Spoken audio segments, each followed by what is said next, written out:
The Joker is overrated, is what I would say if I was a complete fucking moron. In recent years, this discussion has come up quite a bit. No thanks to a certain movie that happens to be my mom's favorite. Yeah, that's actually true. It is not uncommon to hear people say that they are sick of the Joker. In 2022, we got a very small glimpse at the Joker in the Batman film series, and many people agree that this was their least favorite scene and that they wish every Batman movie didn't have to feature or tease the Joker. I actually do agree with those criticisms. I don't like when movies stop in their tracks to tease something, but that's more of a general problem, and not a problem with any one specific character. I think because of that phenomenon, the Joker gets a bad rap, and to make matters worse, frat bros across the country have adapted the Joker, these two versions specifically, as their personal, yeah, I don't like superhero movies, but the Joker is sick. I'm here to tell you that when you peel back those problems, we can see why the Joker is popular enough for us to get to this point, and that despite some overexposure and bad interpretations, he still maintains his status as one of, if not the greatest villain ever made. First, I want to tackle the main thing people say when the Joker shows up in something. Bruh, Joker again? Batman has so many other villains. Now, don't get me wrong, I agree with you there. Batman has so many other villains. Incredible villains who haven't been given their day in the sun because filmmakers always opt for the Joker. But my main argument is just, can you blame them? The relationship between Batman and Joker is ridiculously fascinating. We have many hero-villain dynamics where they are opposites of each other, but nobody, and I mean nobody, does it like Batman and the Joker. Across decades of comics and movies and animation and gaming, they have had the same debate and it never gets old. They are destined to do this forever. But why doesn't it get old? I think the main reason is this. The Joker is not like any other Batman villain. He brings out things in Batman that no other villain can. Whenever the no-kill rule is brought up, the Joker is the first thing people tend to examine with it. If Batman killed, why would the Joker be alive? Nobody ever asks that question with regard to the Riddler or Two-Face, who are arguably just as evil as the Joker is, because none of them bring Batman to that edge like Joker does. He just has it in him to infect Batman like nobody else can, that even in stories Joker isn't in, his presence is felt the whole time. To me, the reason I think that the Joker is not overrated is that you wouldn't call Alfred or Commissioner Gordon overrated, would you? And what I mean by that is, the Joker is so big, so huge in his characterization, that he is more like a supporting character to the Batman mythos than an antagonist sometimes. You would never make a Batman movie without Gordon or Alfred. They are a part of the character's soul. The Joker's the same way. He's a narrative device used to show us a part of Batman's psyche that the other characters can't bring up. So why would you make a Batman universe with no Joker? For example, the reason Alfred is in every single version of Batman is that he exists to show us the true Bruce Wayne. You have the exaggerated playboy persona that exists in public, you have the sterile, serious Batman persona when he's in costume, and then you have the actual man, who exists only in the presence of his most trusted ally, Alfred. The Joker is the same way. Who else can do what he did? Yes, Bane broke the bat. Yes, Scarecrow has shown him his greatest fears, but only the Joker killed Jason Todd. Only the Joker crippled Barbara Gordon. Those events are permanent parts of Batman history. Unlike other temporary deaths at other villains' hands, those events always remain a part of Batman's story. You just can't have a Batman without a Joker. Like the character or not, he has proven his worth and will be around forever. I just find that you don't see these criticisms of other major antagonists. There has never been a mainline X-Men film without Magneto.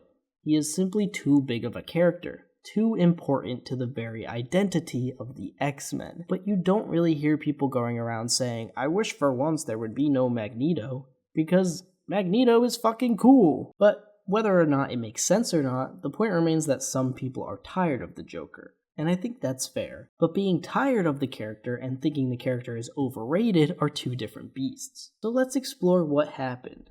Why is the public so sick of the Joker? Good evening, ladies and gentlemen. What's up? I'm Thaden, I'm 22, and favorite movie? That's a tough one. I'm gonna have to go Joker. I mean, Wonka's good too. Really like Wonka. I think what speaks to me about the guy is, he tells it like it is. He's crazy, but he's got real issues with our society. When I saw the movie, it's like, society, that's what made the Joker. Like, you and I, we made the Joker, and that's kind of deep, not gonna lie. Even like Heath Ledger Joker, like R.I.P. the GOAT, he had some really valid points. Like, I don't know if I agree with the guy, but I just like hearing all sides of the argument. The Joker hit his peak popularity after The Dark Knight. It was everywhere. There was a new lease on life for the character. Now, he's never been unpopular. The same thing happened after the '89 movie, but this was different. Why so serious might as well have been the catchphrase for the back part of the 2000s. The movie was monumental. 2008. What happened in 2008? Oh, dude, that's when The Dark Knight came out. Oh, goated with the sauce. Yeah.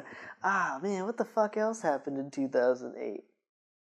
Oh shit, Obama was elected. The Dark Knight marked a shift in comic book movies and movies in general. I am not the first person to make such a statement. What it did was show us they could make superhero movies for grown-ups. That's what I've dubbed these handful of comic book movies that people who claim to hate superheroes can praise without feeling embarrassed of themselves. And now that The Dark Knight was out, public perception on the character shifted, from a guy who was mischievous and pulled tricks on Batman to a man who was pushed to insanity by a society that abandons him and treats him like trash. Yeah, that's not funny. After that, we got Honka Honka! who still tried the whole the Joker is actually based shtick, but nobody liked it there. The fire in my loins. And then we got the movie Joker, which the mainstream news even reported would potentially cause violence as the main character is attractive to troubled youth. Lo and behold, it was a whole lot of hoopla and nothing happened. The whole movie was made as a way to capitalize on this new perception of the Joker and what people liked about Heath Ledger's version, to make him this empathetic, deep character that reveals the truths about our society. And this has always been true of the Joker. He has been used in commentary on people and the world plenty throughout the years, but that's always been second fiddle to his actual villainy. The Joker is supposed to be funny. He is supposed to have little schemes and plans and simply want to make Batman's life as hard as he can. Of course he has his dark moments, they're key to the character, but his reaction to his dark actions is the key to what makes the character work. He thinks it's hilarious that Batman is upset by him killing Jason Todd, because the Joker's brain just doesn't work that way. No matter what, the Joker should always be the person holding all of the strings. So no matter how things shake out, he is satisfied with what happened, whether he won or lost. This is why the character always comes back. Even when Batman beats him, something in his life has been shaken to its core. So, to circle back on why I'm criticizing these later interpretations of the Joker, it's not because they're bad. Well, they're not all bad. It's because to a lot of people, this is what the Joker is now. This self-serious baseline commentary on the state of the world. And that's just not the case. The Joker is a malleable character able to be exactly what the story needs. Heath Ledger's Joker is perfect. For that story, it's perfect and I wouldn't change a thing. But I think Joaquin Phoenix and Jared Leto's versions rode the coattails of him for too long, and now it's kind of old news. Heath Ledger's Joker is actually funny. While he does talk a lot about society and human nature, he is always making jokes and keeping up a clown persona. You think you could steal from us and just walk away? Yeah. Could you please just give me a minute? And you killed 6 of my friends. With Joaquin, this dude isn't funny. He always seems like he's about to cry. If it was me dying on the sidewalk, you'd walk right over me. I pass you every day and you don't notice me. Dude, are you okay? It seems like your heart's not really in this. This isn't a fun Joker to watch, and I think this version specifically is a big part of the reason that general audiences soured on him. The Joker is not overrated. That would be like calling water or bread overrated.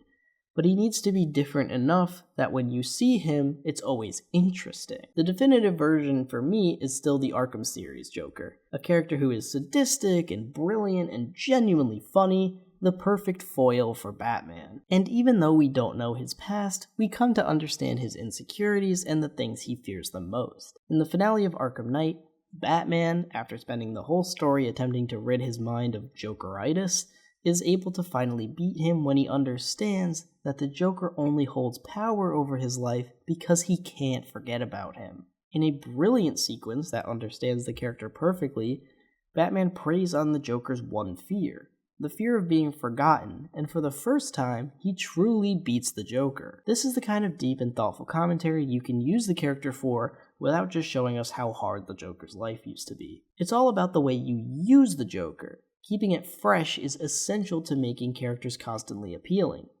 Each version of Batman is different, much like each version of the Joker needs to be different. So what do you think? Are you sick of always seeing the Joker in things? If it were up to you, what would your version of the Joker look like? I want you to let me know down in the comments. By the way, if it wasn't clear in the video, the Joker isn't even my favorite Batman villain. That would be Warner Brothers. I don't know if I agree with the guy, but he had some really valid concerns.